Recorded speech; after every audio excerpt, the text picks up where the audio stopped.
Everyone, this side Nishant. So actually कल हमारी एक क्लास हुई थी बजट के ऊपर, जिसमें हमने बजट के बारे में कुछ पढ़ा था। वो क्या पढ़ा था वो हम रिवाइज कर लेंगे अभी थोड़ी देर में, ठीक है। उसके अलावा हमने और क्या पढ़ना है आज हमने कुछ घाटों के बारे में बातें करनी है, जैसे कि कुछ फिस्कल डेफिसिट टर्म होते हैं, डेफिसिट या घाटा हम कह सकते हैं, उनके बारे में हमने बातें करनी है। क्योंकि इस बार के बजट में ना ये फिस्कल डेफिसिट या डेफिसिट टर्म जो है ये बहुत परेशान कर रहा है।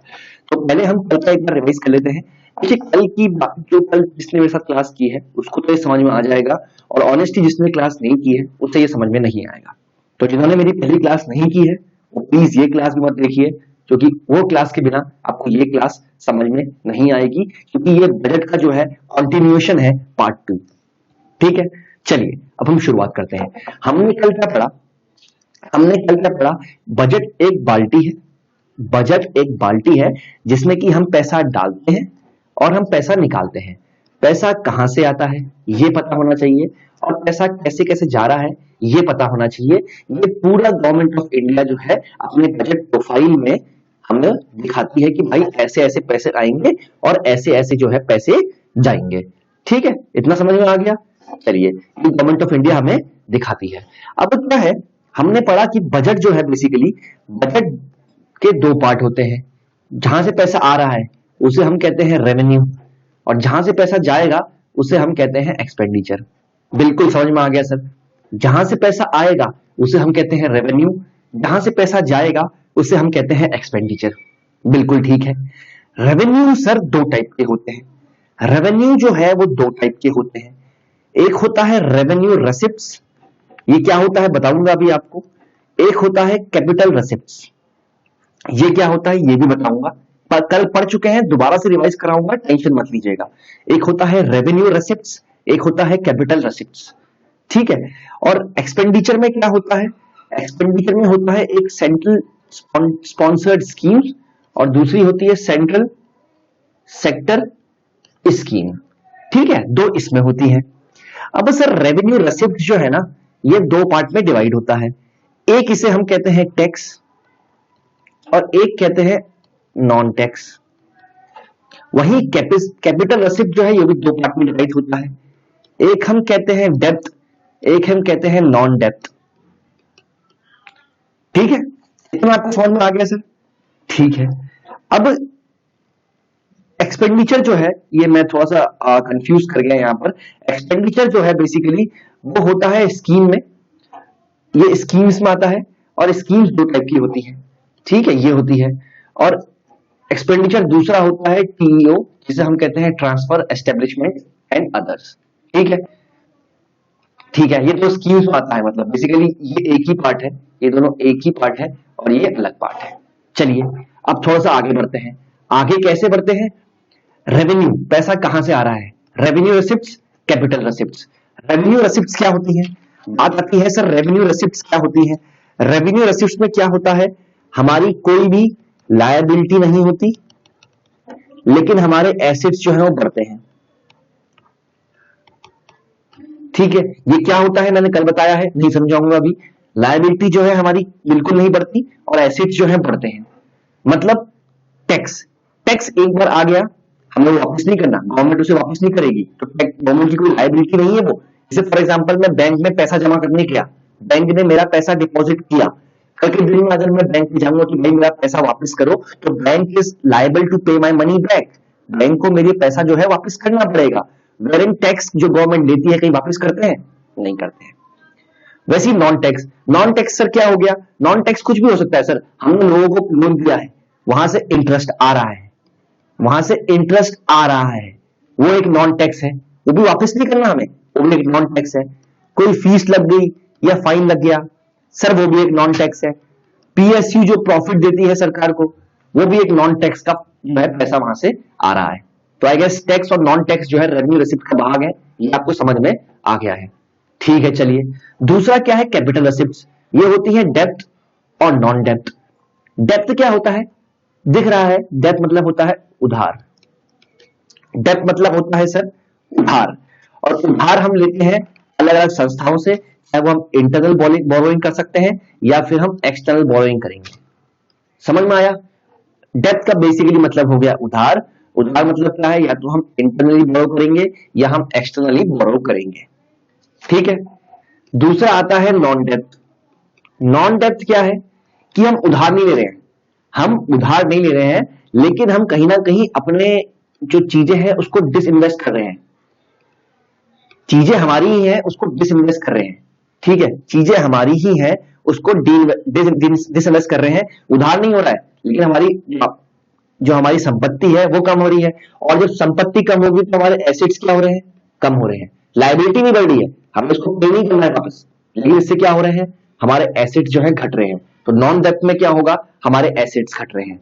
वेर इन डेप्थ में कैपिटल असेट्स का ही पार्ट है डेप्थ। डेप्थ में क्या होगा, मेरे एसेट्स घट रहे हैं क्या, एसेट्स क्यों घटेंगे सर, मैंने तो उधार लिया है, मैंने कुछ नहीं बेचा है, तो मेरे एसेट्स तो नहीं घट रहे हैं, लेकिन क्या मेरी लायबिलिटी बढ़ रही है।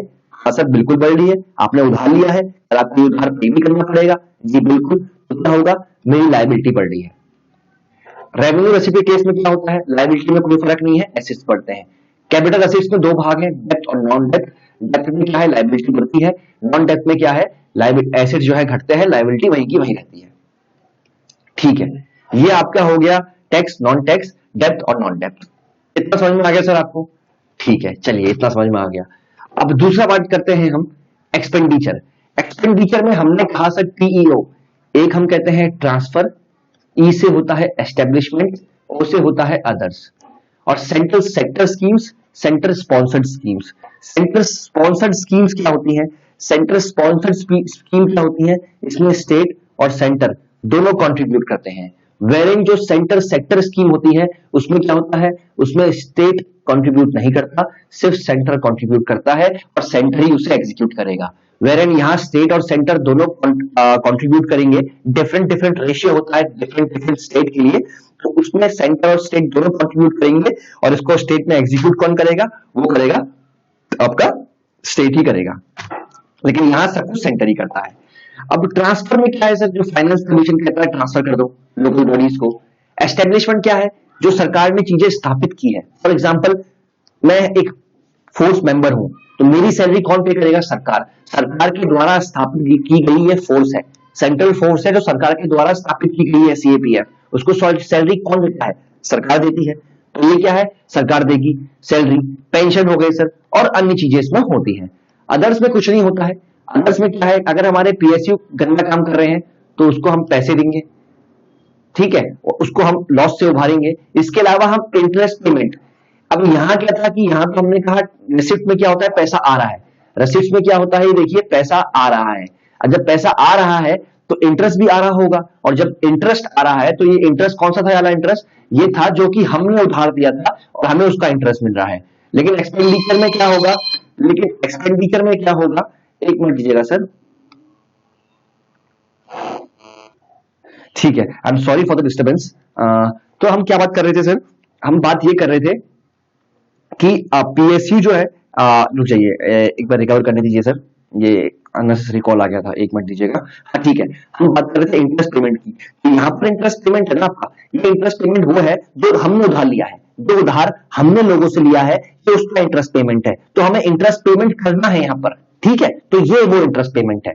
तो आई गेस एक पूरा खांचा आपका पूरा ड्रॉ कर लिया होगा हमने, पूरा खांचा।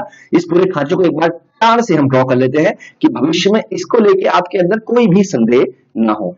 तो बजट हो गया, बजट का एक सर रेवेन्यू पार्ट, बजट का एक एक्सपेंडिचर पार्ट। रेवेन्यू हमने दो टाइप के पढ़े, एक है रेवेन्यू रिसिप्ट्स और सर एक है आपकी कैपिटल रिसिप्ट्स। ठीक है, दूसरा एक्सपेंडिचर में क्या पढ़ा हमने, स्कीम पढ़ा, और दूसरा पढ़ा ट्रांसफर, एस्टेब्लिशमेंट और अदर्स। स्कीम में हमने क्या पढ़ा, सेंट्रल सेक्टर स्कीम, ठीक है, सीएसएस, और दूसरा हमने पढ़ा सेंट्रल स्पॉन्सर्ड स्कीम।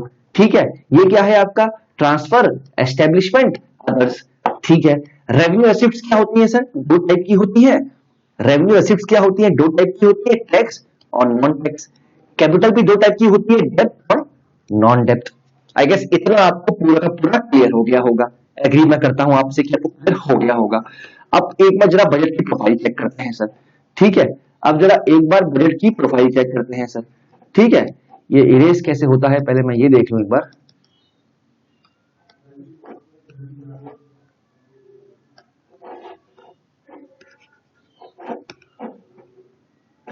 क्या ये इरेज हो पाएगा सर?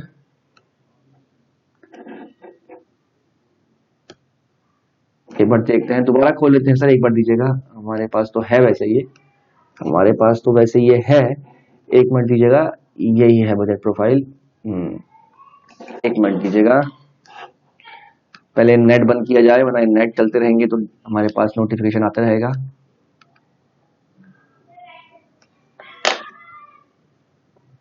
एक मिनट दीजिए, बेफिक्र रहिए। अभी आपकी बजट की पूरी प्रोफाइल जो है वो पूरा आपको बहुत ही बढ़िया तरीके से समझ में आने वाला है। जो लोग कल हमारे साथ नहीं भी थे उनको भी थोड़ा आइडिया लग जाएगा कि हमने कल कैसे कैसे पढ़ा है। ठीक है, एक मिनट दीजिएगा, लेकिन ये नेट नहीं खुल रहा है, बाकी तो सब ठीक है। चलिए, हमने इसको किया है डिस्कनेक्ट। चलिए, बढ़िया हो गया, अब कोई डिस्टर्बेंस की बात ही नहीं है। ठीक है, अब ये देखिए आप, यहां देखिए, हम देखिए, हमने कहा बजट के दो पार्ट हैं, एक है रेसिप्ट्स और एक है एक्सपेंडिचर। हमने सर ये कह दिया, बिल्कुल ठीक कहा सर हमने। फिर हमने क्या कहा, रेसिप्ट्स भी दो टाइप की होती हैं, ये रेसिप्ट्स हैं, रेसिप्ट्स दो टाइप की होती हैं। एक होती है कैपिटल रेसिप्ट्स, ये आप देख रहे हैं कैपिटल रेसिप्ट्स। एक होती है क्या, रेवेन्यू रेसिप्ट्स, आरआर। अब सर रेवेन्यू रेसिप्ट्स भी दो टाइप की होती हैं, टैक्स और नॉन टैक्स। जितनी जहां मैं एरो लगा रहा हूं सिर्फ वो देखिए, टैक्स या नॉन टैक्स। रेवेन्यू रेसिप्ट्स, ये देखिए यहां दिखा देते हैं आपको। रेवेन्यू रेसिप्ट्स जो होती है, एक मिनट दीजिएगा, रेवेन्यू रेसिप्ट्स देखिए दो टाइप की होती है, टैक्स और नॉन टैक्स। रेसिप्ट्स की बात कर रहे हैं, रेवेन्यू रेसिप्ट्स, टैक्स और नॉन टैक्स। कैपिटल रेसिप्ट्स क्या होती है, डेप्थ और नॉन डेप्थ। ये भी देखिए, कैपिटल रेसिप्ट्स क्या होती है, डेप्थ और नॉन डेप्थ। तो आई गेस रेसिप्ट्स पार्ट आपका क्लियर हो गया। रेसिप्ट्स में क्या आएगा, कैपिटल रेसिप्ट्स और रेवेन्यू रेसिप्ट्स। रेवेन्यू में क्या है, टैक्स नॉन टैक्स। कैपिटल में क्या है, डेप्थ और नॉन डेप्थ। समझ में आया आपको इतना?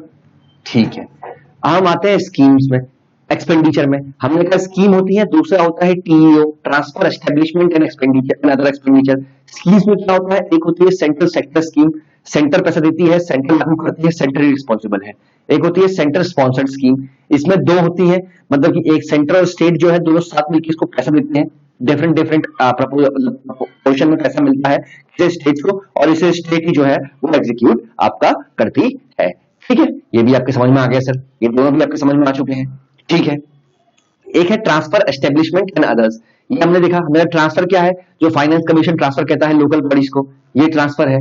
दूसरा एस्टेब्लिशमेंट, जो सरकार के द्वारा स्थापित की गई चीजें हैं, सैलरी देते हैं, पेंशन देते हैं, एंड अदर्स हो गया। और अदर में क्या आता है आपका, इंटरेस्ट पेमेंट जो हमने लिया है, और हमें जो है पीएससी को जो हम पैसा दे रहे हैं अपने ऑटोनोमस बॉडीज को, और अदर्स को जो पैसा मिल रहा है वो किस में आ रहा है, वो आ रहा है एस्टेब्लिशमेंट में। ठीक है, अब थोड़ा सा और डेप्थ देख लेते हैं। रेवेन्यू रेसिप्ट में क्या आता है, टैक्स नॉन टैक्स। टैक्स कहां से आ रहा है, GST, custom, union taxes, income tax, operation tax. ठीक है, ये आपका टैक्स आ रहा है। टोटल टैक्स रेवेन्यू आपका है 22, लेकिन नेट टैक्स कितना है सर, 15।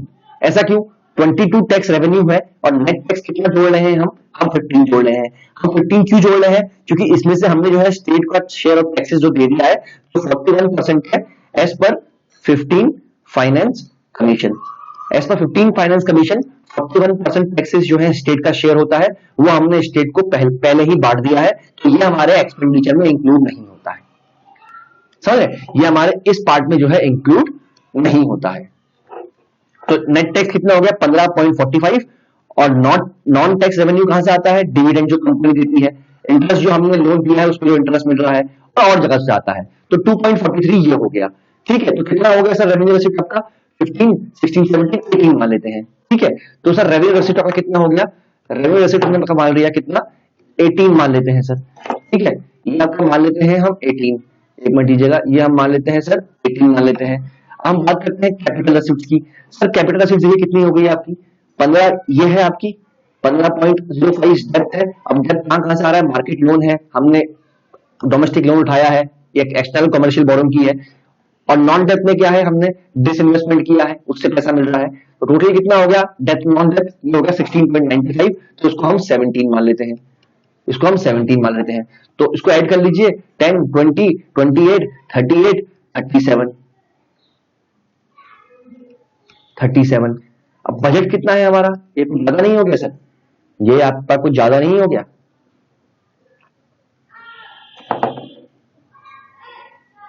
15.45, 2.43, 15, 16, 17, 18 के आसपास आएगा।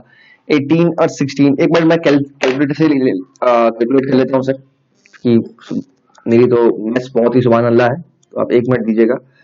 16.95 प्लस 15.45 प्लस 2.43 आएगा 34.83।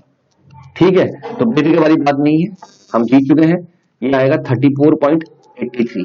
ठीक है, ये आपका बजट है। अब इतना ही हमने एक्सपेंडिचर करना है, तो यहाँ भी डिफरेंट जो है एक्सपेंडिचर आपका वैल्यू है, जो आप इससे जो है देख के लिख सकते हैं। ठीक है, अब कैचिंग पॉइंट क्या है सर, ये देखिए, यहां पर हम डेप्थ कितना ले रहे हैं, उधार कितना ले रहे हैं हम मार्केट से। उधार ले रहे हैं हम 15 लाख करोड़ का। उधार हम कितना ले रहे हैं ये समझिए, ये इस चीज का कैचिंग पॉइंट है जो मैं सिखाना चाह रहा हूं। उधार हम ले रहे हैं, डेप्थ हम ले रहे हैं 15 लाख करोड़ का। डेप्थ कितना है सर, डेप्थ है 15 लाख करोड़ का। ठीक है, अब समझिए, और जो हम इंटरेस्ट पे कर रहे हैं अदर्स में, जो हम इंटरेस्ट पे कर रहे हैं अदर्स में, वो देखिए कितना है, 1 लाख करोड़, 8.1 लाख करोड़। कितना पे कर रहे हैं इंटरेस्ट, हम इंटरेस्ट कितना पे कर रहे हैं, 8.1 लाख करोड़। इसका समझ मतलब आया आपको, कि हम उधार में पहले भी हैं, हम पहले भी उधार में हैं, लेकिन उस उधार का तो अमाउंट पड़ा है, उस उधार का इंटरेस्ट ही हम कितना पे कर रहे हैं, 8 लाख। उस उधार का हम इंटरेस्ट ही कितना पे कर रहे हैं, 8 लाख करोड़। और हमने कितना उधार लिया है इस बार बजट में, 15 लाख करोड़। अगर मैं 15 माइनस 8 करता हूं सर, तो लगभग 15 में से 8 लाख, तो हम जो 8 लाख करोड़ जो है वो तो हम सिर्फ इंटरेस्ट ही दे रहे हैं। समझ रहे हैं, बजट का मेजर पोर्शन कह सकते हैं, हाफ ऑफ द बजट जो है वो उधार से ही आ रहा है। 34 बजट का जो है वो है बजट एस्टिमेटेड है, और 15 लाख इसमें से हम उधार ले रहे हैं, तो 15 तो उधार ही आ रहा है आपका, 15 लाख जो है उधार ही आ रहा है। और वो उधार भी हम इसलिए ले रहे हैं कि उसका आधा पार्ट जो है हम पे कर रहे हैं इंटरेस्ट। तो समझ रहे हैं कितना उधारी में है हम, कितने उधार में हैं हम। और एक स्टडी के हिसाब से 135 करोड़ की आबादी है हमारी। अगर 135 करोड़ की आबादी में से जो हमारे पास टोटल उधार है, जो हमारे ऊपर टोटल उधार है 122% ऑफ जीडीपी, अगर मैं डिवाइड करता हूं तो अप्रोक्सीमेटली 90,000 से लेकर 1 लाख के बीच में लोन होगा हर एक व्यक्ति पे। 135 करोड़ लोगों के ऊपर, हर एक इंडिविजुअल के ऊपर लगभग 90 हजार से लेकर 1 लाख तक का लोन हर एक इंडिविजुअल पे है। अगर हम बात करें हमारे पे टोटल उधार की, और हमारा उधार लगभग कितना पहुंच चुका है, 122 से लेकर 125% ऑफ आवर जीडीपी। आई गेस कल की क्लास अभी यहां पर क्लियर हुई है। अभी हमने कितना मिनट हमें हो गया है, ये भी देख लेते हैं सर जी। हमें हुआ है 17 मिनट, और इस 17 मिनट में हमने सिर्फ कल का रिवाइज किया है। और जिसने कल की क्लास देखी है तो समझ लीजिए उसका तो कॉन्सेप्ट पूरा क्लियर है, और जिसने कल की क्लास नहीं देखी है तो उम्मीद करते हैं कि उन्हें भी जो है थोड़ा थोड़ा समझ में आ गया होगा। ठीक है, चलिए अब हम आगे बढ़ते हैं। अब हम आज बात करने वाले हैं सर, अब देखिए मैं पहले कुछ चीजें बताना चाहता हूं आपको। क्या है ना, हमने पढ़ा है बजट, हमने पढ़ा है रेवेन्यू, हमने पढ़ा है एक्सपेंडिचर। तो हमारा मेन काम आज एक्सपेंडिचर है, इसको अभी हम नहीं देखेंगे। देखिए एक्सपेंडिचर में क्या होता है ना, अभी तो हमने पढ़ा है एक्सपेंडिचर सर 2 टाइप का। हमने कहा सर एक मिनट दीजिएगा, हमने कहा सर एक एक्सपेंडिचर है आपका स्कीम, और एक है TEO, transfer establishment and others. इससे पहले क्या था ना सर, एक्सपेंडिचर भी 2 टाइप का था। इससे पहले क्या था, एक्सपेंडिचर भी 2 टाइप का था, एक था रेवेन्यू एक्सपेंडिचर, एक था कैपिटल एक्सपेंडिचर। एक था रेवेन्यू एक्सपेंडिचर, एक था कैपिटल एक्सपेंडिचर। ये ट्रिक ओल्ड में यूज करते थे। ठीक है, रेवेन्यू एक्सपेंडिचर में सर क्या था, हमारे एसेट भी नहीं बढ़ेंगे, हमारी लायबिलिटी भी घटेगी नहीं, हमारी लायबिलिटी भी, लोन भी नहीं कम होगा, लायबिलिटी भी कम नहीं होगी।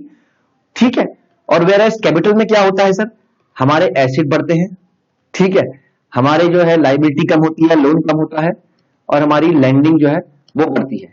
नहीं समझ में आया, एग्जांपल देते हैं। कैपिटल में क्या होगा ना, फॉर एग्जांपल मान लीजिए हम क्या कर रहे हैं, हम कोई कह सकते हैं लोन को रीपे कर रहे हैं, एक्सपेंडिचर कर रहे हैं ना, अल्टीमेटली हमने कोई लोन लिया है, लोन को हम कर रहे हैं रीपे, लोन को हम रीपे कर रहे हैं। तो देखिए इससे क्या होगा, हमारी लायबिलिटी कम होगी, हमारी लायबिलिटी कम हो जाएगी।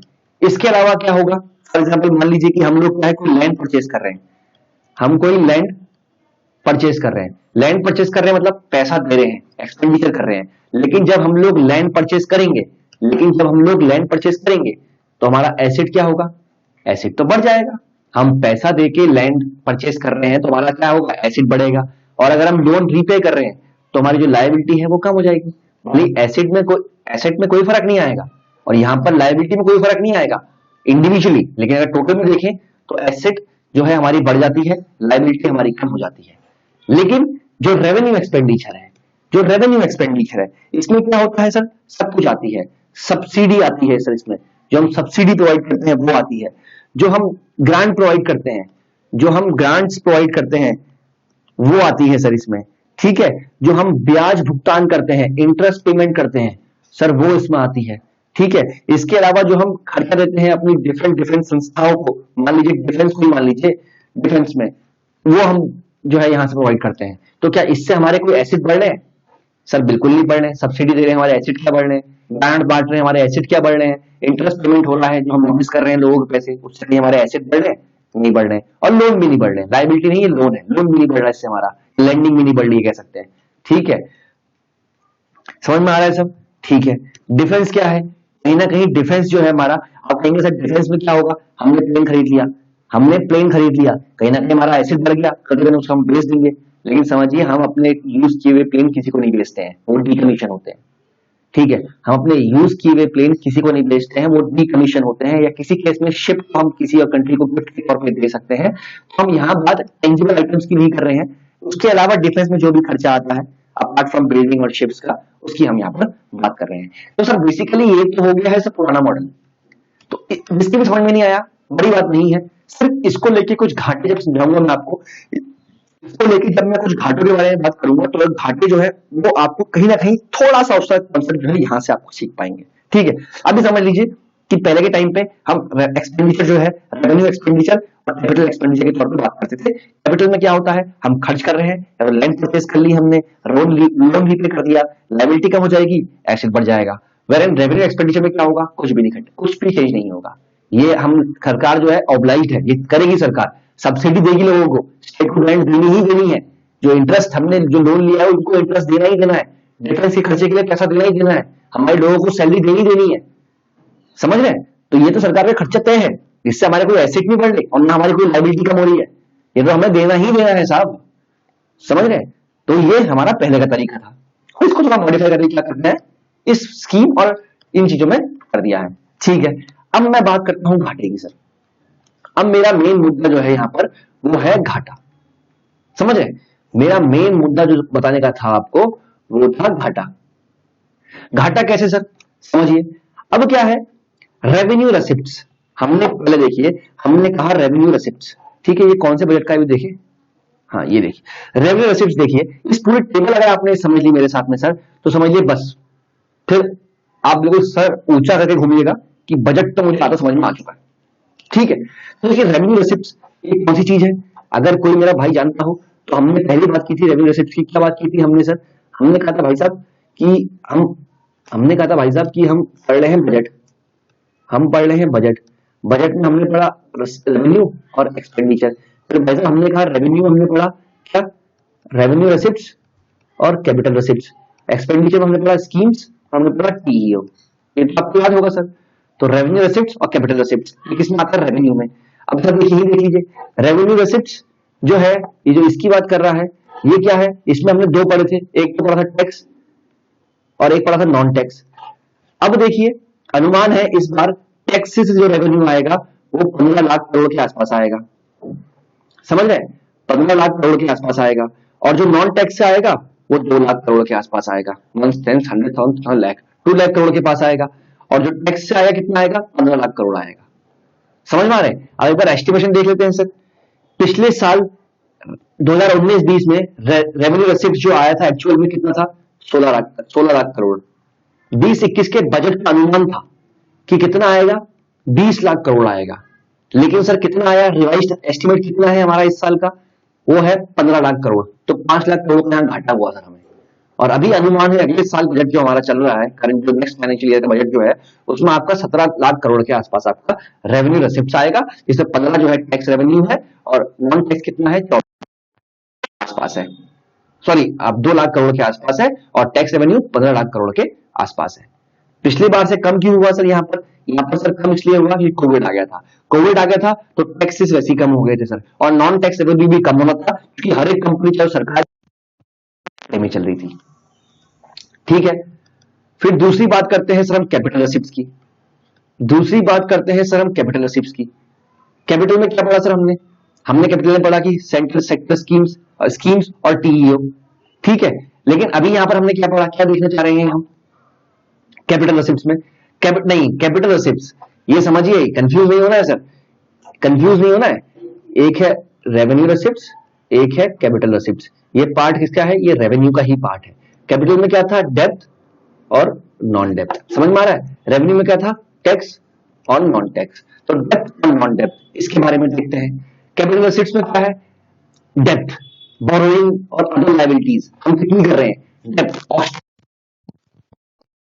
ले रहे हैं 15 लाख करोड़, 15 लाख करोड़ का। और पिछली बार से हम मैच करें तो 19-20 में था 9 लाख करोड़। ठीक है, अनुमान था कि हम 20-21 में 7 लाख करोड़ लेंगे, लेकिन कितना बढ़ गया सर घाटा हमारा? कितना?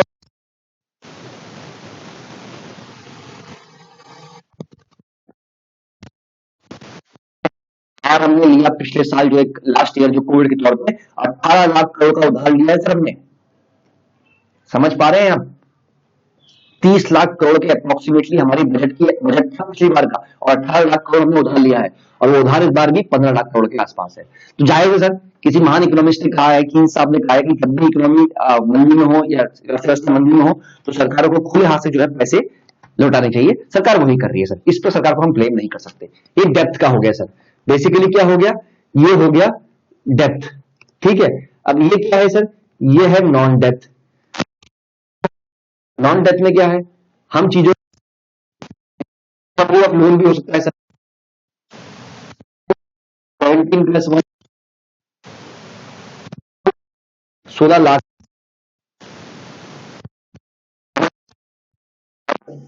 पिछली बार हमारी रेसिप्ट्स कितनी थी सर?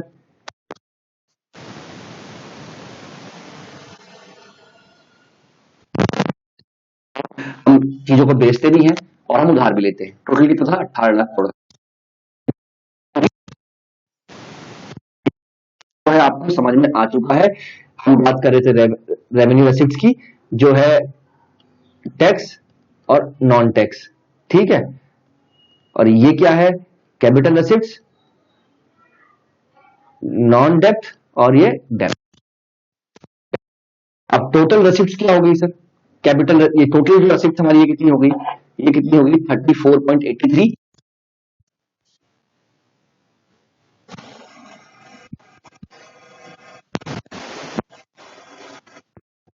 आपको क्लियर हो गया सर? उम्मीद करता हूं सर इतना। चलिए अब हम आगे आते हैं। अब बात करते हैं एक्सपेंडिचर की।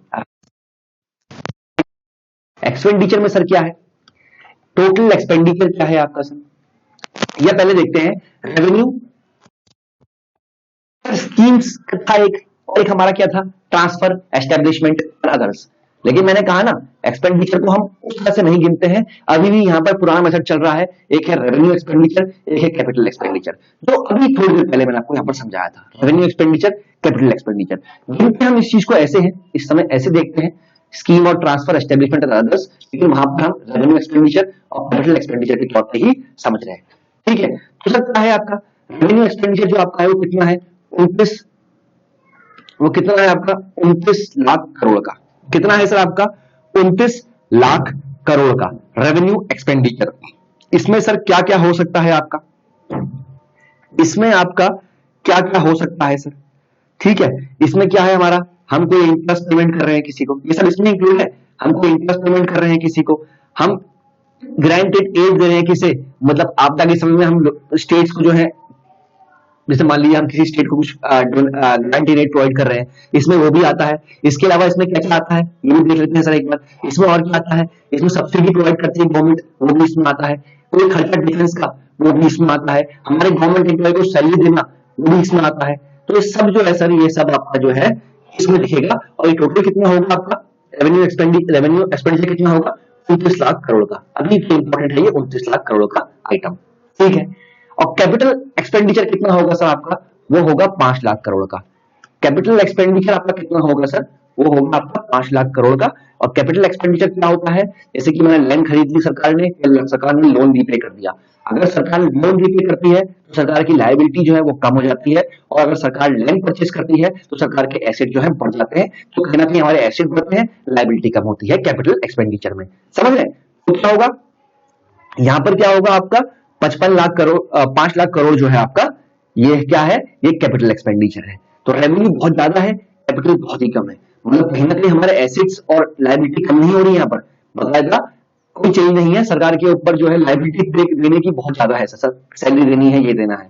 तो टोटल एक्सपेंडिचर हमारा कितना आ गया सर, इतना आ गया। और ये एक्सपेंडिचर इस बार ज्यादा इसलिए भी है सर, क्योंकि सब्सिडी हम बहुत प्रोवाइड कर रहे हैं, बहुत सारी स्कीम्स हैं, बहुत सारी स्कीम्स हैं। उन स्कीम्स को हम अच्छा पैसा दे रहे हैं, उन स्कीम्स को हम अच्छा पैसा दे रहे हैं, इसलिए हमारा जो एक्सपेंडिचर रेवेन्यू बढ़ रहा है और कैपिटल जो है वो कम हो रहा है, ठीक है। इसके अपार्ट क्या है, टोटल कितना हो गया 34.83। और यकीन मानिए टोटल एक्सपेंडिचर और ये टोटल रेवेन्यू सेम ही होना चाहिए, इसमें गलत नहीं हो सकता, क्योंकि जितना भी आएगा उतना ही तो हम खर्च करेंगे, बाकी हम कहां से करेंगे खर्च, ठीक है।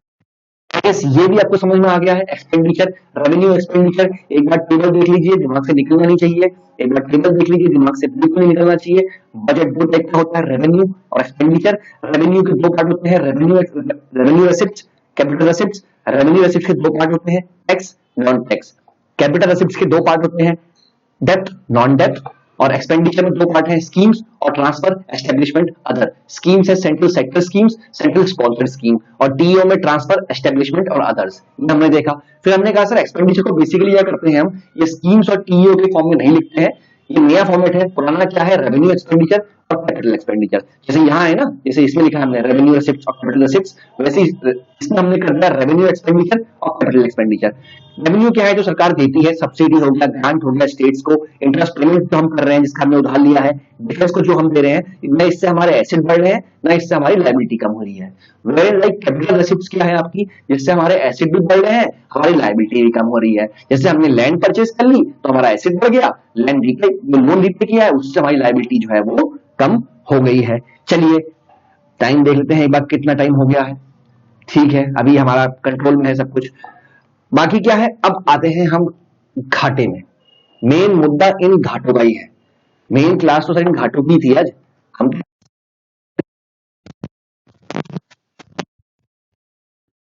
क्या है, सबसे पहला आता है रेवेन्यू डेफिसिट। अब मैं यहां लिखता हूं रेवेन्यू डेफिसिट क्या होता है, इस फॉर्मूला लिख लीजिए सर एग्जाम होता है रेवेन्यू एक्सपेंडिचर माइनस रेवेन्यू रेसिप्ट्स। मतलब क्या है, रेवेन्यू एक्सपेंडिचर। रेवेन्यू एक्सपेंडिचर क्या है, अब किसी को याद होगा रेवेन्यू एक्सपेंडिचर क्या है, यहां पर दोबारा देखते हैं। रेवेन्यू एक्सपेंडिचर ये है, एक्सपेंडिचर का जो पहला पार्ट है, जिसमें कि हमारा है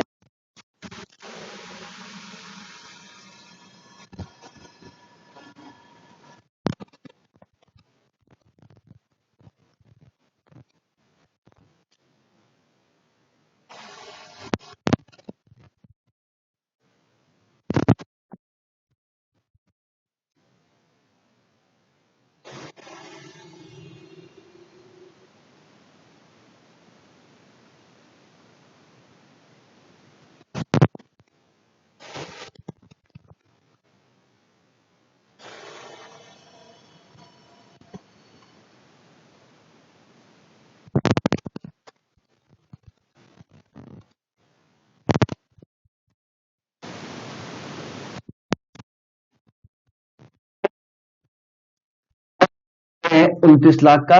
और रेवेन्यू रेसिप्ट जो हमारी प्राप्ति है वो कितनी हो रही है सर, वो लगभग आपकी 17 हो रही है। तो 11 लाख का हमारे पे अंतर आ रहा है, 11 या 12 लाख का मान लीजिए, 11.5 मान लेते हैं, इतना अंतर आ रहा है, ये डेफिसिट है। और कहते हैं कि रेवेन्यू डेफिसिट जो है वो कम होना चाहिए, क्योंकि समझिए सर, क्योंकि इसका तात्पर्य कम इसलिए होना चाहिए, जो लोग मेरी बात समझ पाए हैं वो इस बात को बहुत ही भली भांति समझ पाएंगे।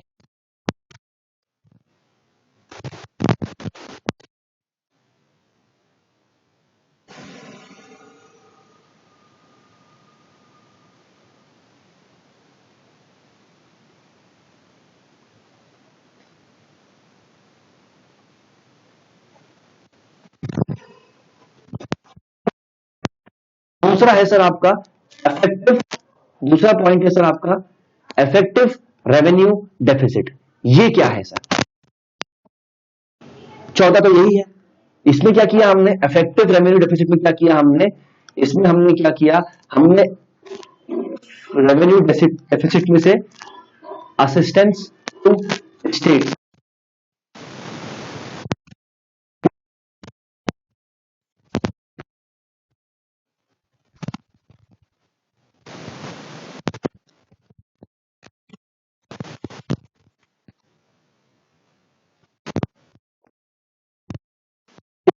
तौर पे यूज करें और वहां कुछ एसेट बढ़ा लें, कुछ कैपिटल इंफ्रा में इन्वेस्ट करें इसे, तो कहीं ना कहीं इससे देश का लाभ ही तो हो रहा है।